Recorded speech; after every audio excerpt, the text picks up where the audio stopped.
Hello. स्वागत है आपका जेजेम एकेडमी में।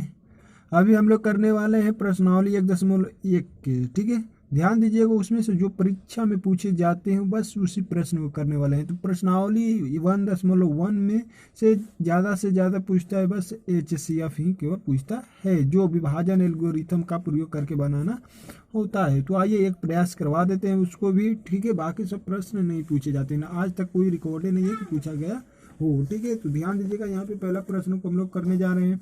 यहाँ पे देखिए बोल रहा है, पहला प्रश्न है हम लोग का कि निम्नलिखित संख्याओं का HCF ज्ञात करने के लिए यूक्लिड विभाजन एल्गोरिथम का प्रयोग कीजिए। ठीक है, तो हम लोग चलिए आइए पहला एक प्रश्न कर लेते हैं, बाकी सब अपने से आप प्रयास कर लीजिएगा। ठीक है, तो यहाँ पे देखते हैं पहला प्रश्न दे रहा है 135 और 225। ठीक है, यहाँ पे हम लोग को ध्यान दीजिएगा, यूक्लिड विभाजन एल्गोरिथम का नियम उसी को बोलते हैं, केवल वहाँ पे जांच को बोलते हैं। ठीक है, यानी यहाँ पे लिख लेंगे यूक्लिड विभाजन एल्गोरिथम।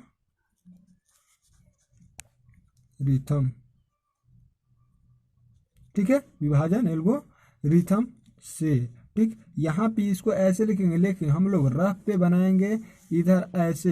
ठीक है, यहाँ पे आप लोग पीछे बना लीजिएगा, हम लोग इधर बना रहे हैं। यहाँ पे हम लोग का दे रहा है, जो बड़ा रहता है उसको बीच में रखेंगे, जो छोटा रहेगा उसको बाहर रखेंगे। 135 छोटा है, इसको ऐसे रख लेते हैं, और 225 को बीच में। यानी कहते हैं भाज्य भाजक, जिसको याद होगा उसको मालूम चलेगा। तो ये भाज्य होता है, ये भाजक होता है, ध्यान दीजिएगा। ठीक है, तो जो छोटा होता है वो भाजक होता है, जो बड़ा होता है वो भाज्य होता है। ठीक है, इसको बनाते हैं, देखते हैं एक बार में जाता है, एक बार में जाएगा, यानी 135, ये 0, ये हो जाएगा हम लोग का 9, 90 बचेगा, 135 यहाँ पे आएगा। ठीक है, और एक बार में जाएगा। ठीक है, ये हो जाएगा 5, 4, 45, और 90 यहाँ पे आएगा, 45 गुना के 90। ठीक, ध्यान दीजिएगा, ये कटा। ठीक है, यानी जिससे कटता है वही हम लोग का HCF होता है। HCF बराबर 45। अब इसी को लिखना होता है, इसको, ये पहला चरण हो गया, ये दूसरा चरण, ये तीसरा चरण। ठीक है, बस इसी को यहाँ पे यूक्लिड विभाजन एल्गोरिथम से लिखना होता है। ठीक है, तो ध्यान दीजिएगा, यहाँ पे लिखेंगे फर्स्ट में प्रथम चरण। क्या प्रथम चरण?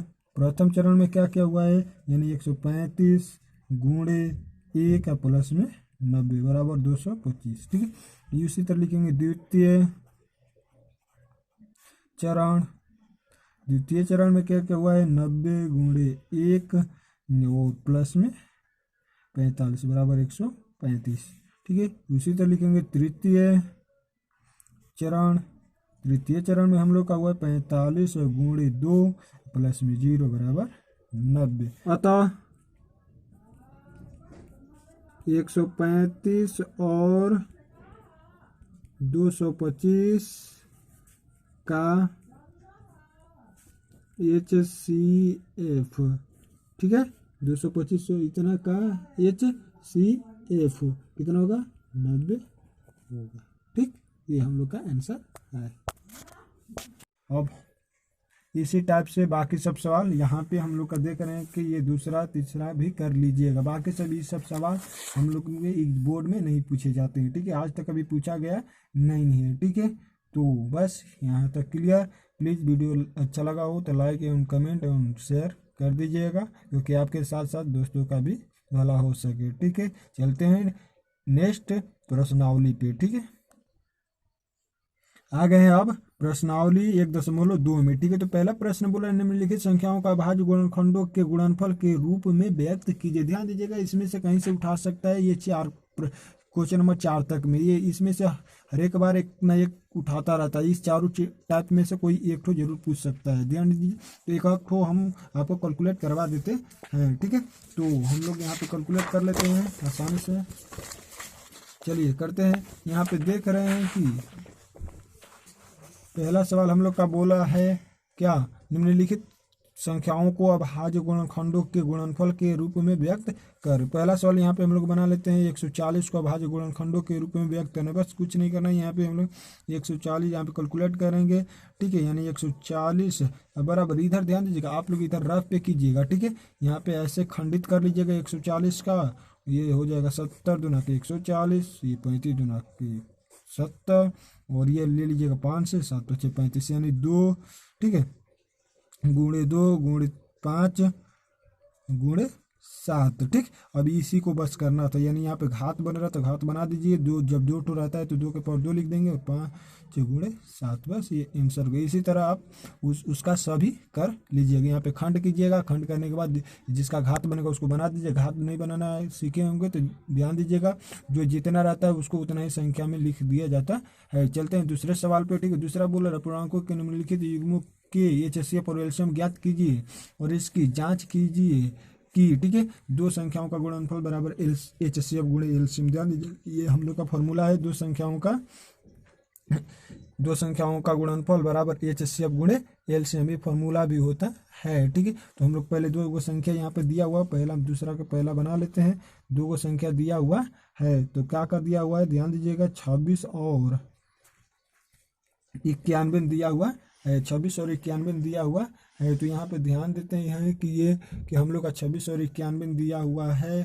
तो यहाँ पे देखिए कैसे बनाएंगे हम लोग एलसीएम और HCF। तो यहाँ पे खंड विधि द्वारा से बनाएंगे। अभी बताएं कि खंड कैसे करते हैं, तो उसी प्रकार यहाँ पे 26 का खंड कर लेंगे, 2 से 13 दूना के 26, अभी इसका 2 गुणे 13 हो गया। उसी प्रकार हम लोग 91 का खंड कर लेंगे, तो इसका हो जाएगा 7 गुणे 13, ठीक है। तो 7 गुणे 13, ठीक। यहाँ पे देख रहे हैं कि HCF के लिए जो दोनों में मिलता है वो हम लोग का HCF होता है। तो देख रहे हैं दोनों में मिल रहा है, तो ये हम लोग का HCF हो जाएगा 13। एलसीएम के लिए एलसीएम हम लोग का हो जाएगा, यहाँ पे देखते हैं जो मिलते हैं उसका एक ठो लेते हैं और जो नहीं मिले रहते हैं वो सबको ले लेते हैं। 2 गुणे 7 यानी यहाँ पे देख रहे हैं 7 91 और 91 दूना के यानी 2 9 दूना के 18 182 हो गया। अब जांच करते हैं, क्या करते हैं, एलसीएम HCF हम लोग का निकल गया तो जांच कर लेते हैं, ठीक है। इधर जांच कर लीजिएगा।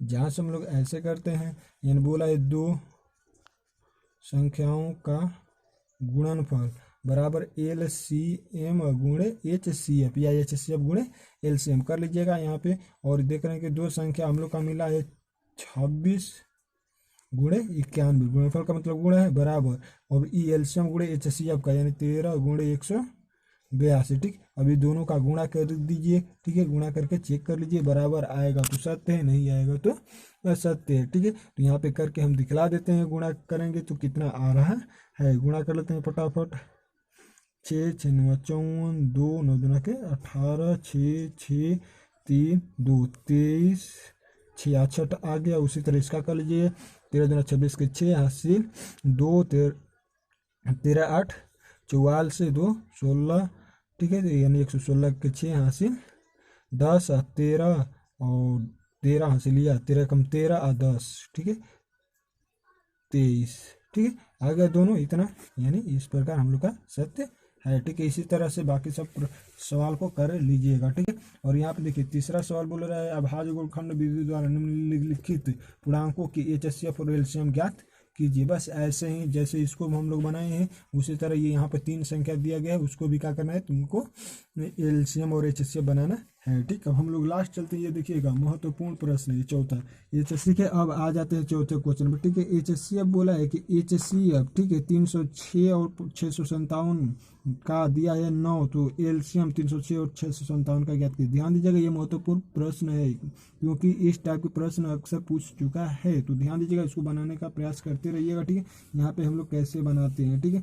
यानी यहाँ पे दो संख्या सबसे पहले हम लोग का दिया गया है, यानी HCF 306, 657 का दिया गया है 9, ठीक है। और इसी का ये लिखा गया कि LCM ज्ञात कीजिए, यानी यहाँ पे LCM बराबर वाट। हम लोग को फॉर्मूला मालूम है, हम पहले अभी उधर पढ़ रहे थे तो बताए थे कि हम लोग का ये फॉर्मूला होता है कि दो संख्या गुणनफल बराबर HCF गुणे LCM, ठीक है। सेम वही लिख लेते हैं, तो मान लेते हैं दो संख्या हम लोग का A गुणे B है तो बराबर LCM गुणे HCF, यानी A और B का मान दिया हुआ है, यानी 306 गुणे 657, 57 बराबर एलसीएम का मान ही हमको निकालना है, गुणे HCF का मान 9 दिया, 9 इधर गुणा में जाएगा तो भागा में होगा, ठीक है। तो यहाँ पे कर लीजिए LCM बराबर 306 गुणे 657/9। तो अब देखिए कौन सा कट रहा है, उसको कटा दीजिए, ठीक है। तो देखिए 29 27 के 36 कट गया। अब इसका गुणा कर दीजिए 34 गुणे 657, ठीक है। गुणा करने के बाद क्या होता है कि यहाँ पे देख लेते हैं कि यहाँ पे गुणा कर लीजिए और कितना आ रहा है वही हम लोग का आंसर हो जाएगा। 657 में 34 का गुणा कर लीजिए, 28 के 8, 2 5 के 20, 2 22 के 2 6 के 24, 2 26, ठीक है। 17 के 21 के 1, 2 5 15, 2 17 के 7, 1 17 18, 1 19, 8 ये हो जाएगा 3, ये हो जाएगा 3 और ये हो जाएगा 11, 2 2 22 33 8, ये हम लोग का आंसर हो गया, ठीक है। ये ध्यान दीजिएगा हम लोग का ये पहला चैप्टर खत्म हो गया। इसके प्रश्नावली 1.3 के प्रश्न हम कर दिए हैं, वहाँ से हम लोग दूसरे वीडियो में जाकर देख लीजिएगा, ठीक है। और यहाँ से हम लोग का एक चैप्टर खत्म, अब दूसरे चैप्टर का वीडियो अगले वीडियो में हम बना देंगे, ठीक है।